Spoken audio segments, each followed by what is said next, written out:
სხვა პროფესიებისგან თუ სხვა მოცემულობებისგან განსხვავებით, მშობლობა 24/7-ზე მუშაობს.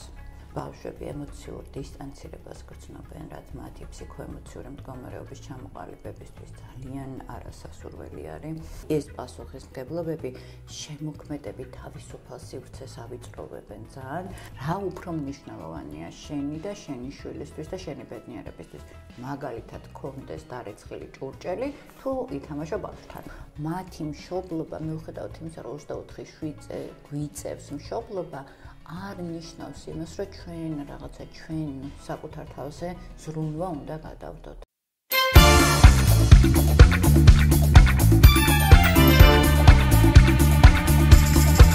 მოგესალმებით, თქვენ უყურებთ გადაცემას ჯანმრთელობა და არა მხოლოდ ნინი ჭაჭიასთან ერთად, მე მის თანაწამყვანი ნათია გაფრინდაშვილი ვარ.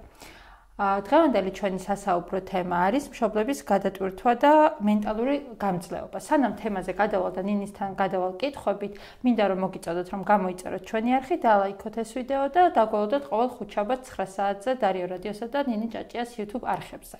და რა თქმა უნდა, სოციალურ მედიაშიც აუცილებლად ნახავთ ხოლმე ჩვენი გადაცემის შესახებ ლინკებს. მე კითხვებით ვარ დღეს ნინი მოსული, გამარჯობა პირველ რიგში. გამარჯობა. ეს თემა შევარჩია იქიდან გამომდინარე, რომ ჩვენ აქტიურად და შენ აქტიურად კრიტიკული აზროვნების სკოლის ფარგლებში გადასული ხარ ბავშვებთან ურთიერთობაზე, ბავშვების პროგრამა გაქვს, პარალელურად 1 მაისს მოხდა ჟურნალის აირას გამოსვლა, აქედან გამომდინარე ჩვენი ყურადღება, ანუ შენს პეიჯზეც და არა მხოლოდ მარტო შენ პეიჯზეც, მშობლების ყურადღება უფრო გამახვილებულია და ხშირად იწერებიან ხოლმე კითხვებს, როგორ მოვიქცეთ შვილებთან, რა შეიძლება გავაკეთოთ და ასე შემდეგ. ამიტომ დღევანდელი თემაც აქედან გამომდინარე შევარჩიე, რომ გაგვეშალა უფრო მეტად. პირველი კითხვა, რაც მექნება არის, როგორ დაიცვან საკუთარი საზღვრები მშობლებმა შვილებთან ურთიერთობის დროს, ან როგორ ხდება ასეთ სიტუაციაში მოქმედება. ან როგორ არის რეკომენდირებული, ალბათ უფრო მეტად ეგრეთ შეიძლება რომ გავშალოთ. გამარჯობა, მივესალმებით ჩვენს მაყურებელს, მეც მოვუწოდებ რომ გამოიწერონ ჩვენი არხი და ლაიქონ ეს ვიდეო, აუცილებლად მოგწერონ შეკითხვები და სუსტი ნერვების პატრონებს ვთხოვ ვიდეოდან გავიდნენ. გასაგებია. ხო, ესეც ისეთი თემა არის, სადაც რაღაცა ბევრი ბრაზობს ხოლმე და რაღაცა მე უკეთესად ვიცი შვილს როგორ ავსხს ტრადიციული კულტურის წარმომადგენლებისთვის რაღაცა აი სიახლის მიმღებლობა ჯერ კიდევ რთულია. მოდი დავიწყოთ იქიდან, სანამ საზღვრებზე ვისაუბრებთ, შენ იცი რომ მე ნებისმიერ საკითხს, რასაც ვეხები ხოლმე, მიყვარს კვლევების მოყვანა და მოგიყვან კვლევას, უახლესი კვლევა არის, რომ აღმოჩნდა, რომ მშობლების 65% არის მშობლობისგან გადამწვარი. და ეს არის საგანგაშო მაჩვენებელი და განვითარებულ ქვეყნებშიც და შესაბამისად ჩვენთანაც ეს თემა, ანუ მშობლების გადაწვა, მშობლობით გადაწვა არის ერთ-ერთი ყველაზე აქტუალური საკითხი. და რას ნიშნავს მშობლობის გადაწვა, ამას ავხსნი და მე მივხვდებით უკვე საზღვრებამდე როგორ მივიდეთ, ოკეი? ანუ ჩვენ ახლა ყველამ ვიცით, რომ რაღაცა ემოციური გადაწვა, პროფესიული გადაწვა, ეს ახალი ტერმინები არ არის და ბოლო 5 წლის განმავლობაში ინტენსიურად განიხილებოდა ანუ ეს მშობლობის როლიდან გადაწვის საკითხები და ფაქტობრივად შეგვიძლია ვთქვათ, რომ როგორც გადაწვის ერთ-ერთი სიმპტომი და სინდრომი შეგვიძლია უკვე ვთქვათ, რომ არსებობს ეს მშობლობის ემოციური გადაწვა. რატო არის განსხვავებული სხვა ტიპის გადაწვებისაგან და გადაღლებისაგან და რატო არის ესეთი საგანგაშო, ანუ სხვა პროფესიებისგან თუ სხვა მოცემულობებისგან განსხვავებით, მშობლობა 24/7-ზე მუშაობს. აქ ფაქტობრივად არ გვაქვს შვებულებაში ვერ გავდივართ და ამ როლიდან ეს გაქცევას იშვიათად ვახერხებთ ხოლმე და ეს არის ერთ-ერთი ესეთი ყველაზე მოწყვლადი თემა, რასაც მუდმივად მიდის პროფესიულ სივრცეებში მსჯელობა. მშობლობისაგან გადაწვა იწვევს არა მხოლოდ მშობლის ფსიქოემოციური და ფიზიოლოგიური პრობლემების, ასე ვთქვათ, გააქტიურებას, არამედ ძალიან ნეგატიურად მოქმედებს, მათ შორის ბავშვების მენტალურ ჯანმრთელობაზე და მათ შორის ფიზიკურ ჯანმრთელობაზეც და ბოლო აი ეს კვლევები სწორედ ამ მიმართულებით იყო გააქტიურებული, რომ ეპოვათ, ვთქვათ, რამხელა დაზიანებები შეიძლება მოიტანოს მშობლობით გადაწვა. მოდი ვთქვათ, რა არის მშობლობით გადაწვა, ხო? ეს არის, როდესაც მშობლის როლში მე ვეღარ ვიღებ სიამოვნებას, ანუ განა ის, რომ გავურბივარ რამე პასუხისმგებლობას ან რაღაცას არ ვასრულებ.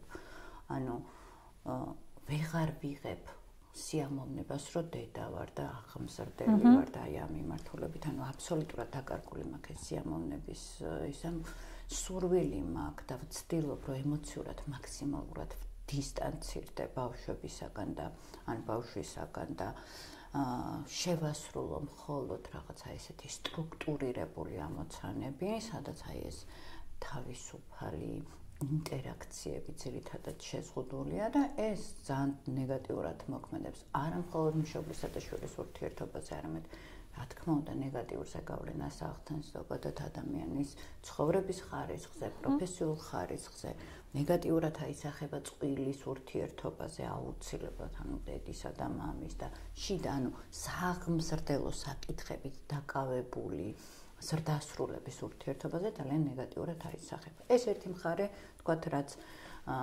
ზრდასრულების მიმართულებით რა პრობლემები არის და კიდევ უფრო საკანკაშო მდგომარეობა არის, თუ კი ამას აი ამ სინდრომის შედეგებს დავინახავთ ბავშვებში, იმიტომ რომ ამ დროს ბავშვები ემოციურ დისტანცირებას გრძნობენ, რაც მათი ფსიქოემოციური მდგომარეობის ჩამოყალიბებისთვის ძალიან არასასურველი არის.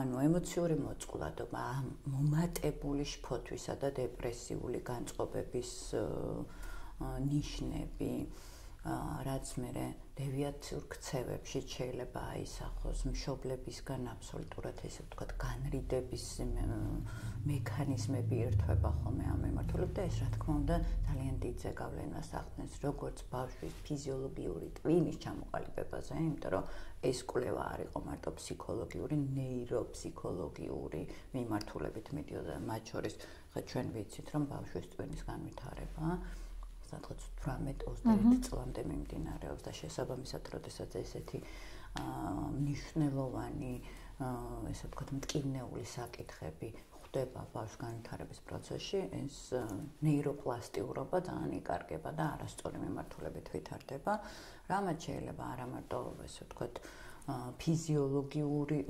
ფსიქოლოგიური, ასე ვთქვათ, პრობლემები გამოიწვიოს, არამედ ჩვენ ვიცით, რომ ფსიქოსომატიკა ძალიან აქტიურად ბავშვებში იჩენს ხოლმე თავს და ძალიან ბევრი დაავადებების მაპროვოცირებელი შეიძლება იყოს.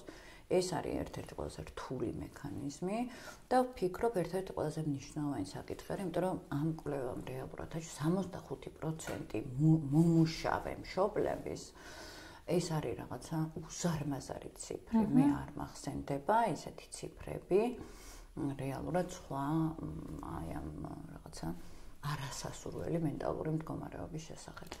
ხო, ერთი არის შემთხვევა, რომ მაგალითად ესეთი ცუდი სტატისტიკა არის და მშობელმა უკვე აღმოაჩინა და მიხვდა, რომ დასტრესილია, მაგალითად გადამწვარია მშობლობის ტვირთით, ასე რომ ვთქვათ, უხეშად რომ ვთქვათ და მეორე მომენტია, აი ამ სიტუაციაში რა ნაბიჯები უნდა გადადგას, როგორ უნდა მოიქცეს და მოდი ამ მიმართულებით წავიდეთ უკვე. ეხლა ერთი რაც არის მთავარი რომ მნიშვნელოვანი არის აი ერთ-ერთი მთავარი ფაქტორი, რაც იწვევს ხოლმე რეალურად მშობლობის გადაწვის სინდრომის აღმოცენებას, არის ის, როდესაც მშობელი ისწრაფვის იყოს იდეალური მშობელი. და აქ არის მთავარი რაღაცა, რომ უნდა დაფიქრდე, რომ რა გინდა იყო იდეალური დედა თუ იყო ბედნიერი დედა. ხო? ანუ აი ეს პერფექციონისტული დამოკიდებულება, რომ რაღაცა იდეალურისკენ სწრაფვა, ბევრი პასუხისმგებლობების აღება, აი ეს პასუხისმგებლობები შემოქმედებით თავისუფალ სივრცეს ავიწროვებენ ძალიან და თუ შევხედავთ რეალურად რა ცხოვრების სტილით ცხოვრობენ, იმიტომ რომ 21 საუკუნე ზოგადად ძალიან ესეთი ინფორმაციული გადატვირთვა ბავშვებშიც გვხდება და ზრდასრულებშიც გვხდება. საქმიანი ურთიერთობები ძალიან გადატვირთული არის და ძალიან სტრუქტურირებული არის, ძალიან ესეთი გაწერილი არის, სადაც ნაკლები სივრცე რჩება შემოქმედებითობისათვის და თუ კი ჩვენ აი ეს სტრუქტურირებული ქცევითი მოდელები გადმოგვაქვს სამსახურის მერე სახლშიც და აი როგორც სამსახურს ისევე ქცევით, რომ ეს უნდა გავაკეთო, ეს უნდა გავაკეთო, ეს უნდა გავაკეთო, ხო? და არ გრჩება დრო რეალურად თავისუფალი შემოქმედებითი ურთიერთობისთვის, ეს არის ერთ-ერთი ნიშანი იმისა, რომ ჩვენ შეიძლება ემოციური, აი მშობლობის ემოციურ გადაწვამდე მივიდეთ. აქაც მნიშვნელოვანია ერთ-ერთი, რომ ანუ აი ეს იდეალისკენ არა და ბედნიერებისკენ გქონდეს და ამის მიხედვით დაალაგდეს პრიორიტეტები. იმიტომ რომ აი ესეთი მარტივი რაღაც არის, მე მქონია ერთი შემთხვევა, როდესაც დედას არჩებოდა დრო ბავშვებთან ურთიერთობისათვის, იმიტომ რომ სამსახურის მერე მოდიოდა საოჯახო საქმეებით იყო დაკავებული და ეს საოჯახო საქმეები ჭამდა მთლიან მის დროს, რომელიც მათ საოჯახო საქმეებში მათ შორის ბავშვების მეცადინეობად შედიოდა, ანუ სტრუქტურები შედიოდნენ და თავისუფალი სივრცე არჩებოდა. ანუ აქაც ძალიან დიდი მნიშვნელობა აქვს, ანუ სწორად, ანუ როგორც სამსახურის შემთხვევაში სწორი პრიორიტეტების განსაზღვრა, ამ შემთხვევაშიც პრიორიტეტი ძირითადად უნდა გადაწიონ რაღაცა ურთიერთობის ნაწილზე და შემდეგ უნდა გადავიდეს იმ რაღაც ტექნიკურ მახასიათებლებზე, ხო? მოდი აი ხა გავაბრასოთ კიდე ზოგიერთი ადამიანი და ვთქვათ ის, რომ აქ უნდა დაფიქრდე, როდესაც ანუ დრო გაქვს ცოტა და ბევრი აქტივობა განსახორციელებელი, რა უფრო მნიშვნელოვანია შენი და შენი შვილისთვის და შენი ბედნიერებისთვის. მაგალითად, კონდეს დარეცხილი ჭურჭელი, თუ ითამაშო ბავშვთან. ან კონდეს რაღაცა დალაგებული სახლი, თუ ინტერაქცია, ემოციური კავშირი შენ შვილთან. აი ამ ტიპის პრიორიტეტების გადალაგება არის ძალიან მნიშვნელოვანი, იმიტომ რომ საქმე არ ილევა არასოდეს, ხო? ამ მიმართულებით ძალიან მნიშვნელოვანი. ასევე მშობლობის ემოციურ გადაწყვეტას იწვევს ერთ-ერთი ფაქტორი და მნიშვნელოვანი ფაქტორი, რაც იყო გამოყოფილი ამ კვლევაში, ის რომ არა მარტო მშობლები არიან დაკავებული, არამედ აი ეს მშობლები, დაკავებული მშობლები ძალიან სტრუქტურირებულ განრიგს უკეთებენ შვილებს და ბავშვებსაც არჩევათ დრო იმისათვის, რომ გაერთონ, იმხიარულონ, ოჯახის წევრებთან ინტერაქციაში შევიდნენ და ასე შემდეგ და ანუ აი ესეც ხო, როდესაც ორმხრივად ხდება განზიდვა და სხვადასხვა სტრუქტურებში ჩართვა, ხო, სიამოვნების წყარო იკარგება, ხო, იმიტომ რომ წარმოუდგენელია ვალდებულებას და პასუხისმგებლობას მოქონდეს ბედნიერების განცდა, ხო? მიუხედავად იმისა, რომ ვგიჟდებით ჩვენ შვილებს. ანუ აი ესე ძალიან მნიშვნელოვანია და აქაც როდესაც ჩვენ ვსაუბრობთ იმაზე, რომ რა გავაკეთოთ და როგორ გავაკეთოთ, პირველი არის პრიორიტეტები დავაყენოთ. და აქაც ერთ-ერთ პრიორიტეტად აუცილებელია შევიტანოთ და მშობლებმა უნდა გაიაზრონ, რომ თვით ზრუნვის მექანიზმი, რომ მათი მშობლობა, მიუხედავად იმისა, რომ 24 შვიდზე გვიწევს მშობლობა, არ ნიშნავს იმას, რომ ჩვენ რაღაცა ჩვენ საკუთარ თავზე ზრუნვა უნდა გადავდოთ. აი ხა მინდა და გადავსულიყავი თვით ზრუნვის კომპონენტი. არსებობა, პირადი სურვილების არსებობა, პირადი მიზნების არსებობა, რომელსაც მოაქვს რეალიზაციის, სიამოვნების, აღფრთოვანების განცდა ძალიან მნიშვნელოვანია. და რაოდენ რთულიც არ უნდა იყოს, აქ არ არის საუბარი, შეიძლება ყოველდღე ვერ ჩასვა, მაგრამ რაღაცა სისტემატიურად უნდა გადახედო იმას, რომ შენთვისაც გქონდეს დატოვებული დრო. სხვა შემთხვევაში დეპრესიული განწყობა აუცილებლად მოვა, დეპრესიული განწყობა მე აუცილებლად გადავატანინებს ყურადღებას იმაზე, რომ არაფერი შენთვის არაფერის დრო არ გრჩება და ეს ძალიან ნეგატიურად აისახება მშობელსა და შვილის ურთიერთობაზე და ზოგადად ნებისმიერ ოჯახურ ურთიერთობას და ყველაზე მნიშვნელოვანი რაც არის, ეს აუცილებლად აისახება ჩვენს პროფესიულ ხარისხზე. ანუ სამუშაო სივრცეშიც ჩვენ ვკარგავთ, როდესაც დეპრესიული განწყობა გვაქვს, ვკარგავთ ეფექტურობას. მადლობა ნინი, მგონი ძალიან საინტერესო ინფორმაციული ის გამოვიდა, რა ქვია, პოდკასტი გამოვიდა, ეს ჩემთვისაც ძალიან ბევრი ახალი ინფორმაცია იყო. ვფიქრობ, რომ მშობლების თემა ეს ერთი არ იქნება, რომელიც ანუ აქამდეც გქონია და ამის შემდეგაც აუცილებლად გავაგრძელებთ, იმიტომ რომ აქტივობაში დიდი სურვილია, რომ ამ თემაზე უფრო მეტი ვისაუბროთ. თქვენ კი მოგიწოდებთ, რომ გამოიწეროთ ჩვენი არხი და ლაიქოთ ეს ვიდეო, მოუწოდოთ მეგობრებს, რომ ნახონ ჩვენი ვიდეოები და პარალელურად გეტყვით, რომ აირას, რომელიც საბავშვო ჟურნალი არის და კრიტიკული აზროვნების სკოლის გამოცემა არის, თუ გამოიწერთ ამ ჟურნალს, მშობლებისთვის ძალიან საინტერესო საკითხავსაც მიიღებთ საჩუქრად. ჟურნალი სრულიად უფასოა, ეს საკითხავი სრულიად უფასოა, უბრალოდ კრიტიკული აზროვნების სკოლის გვერდზე უნდა გადახვიდეთ, ჩვენ ვებგვერდზე გახსნათ აირას ღილაკი და გამოიწეროთ ჩვენი ჟურნალი. ჩვენ კი დროებით დაგემშვიდობებით შემდეგ შეხვედრამდე. დროებით.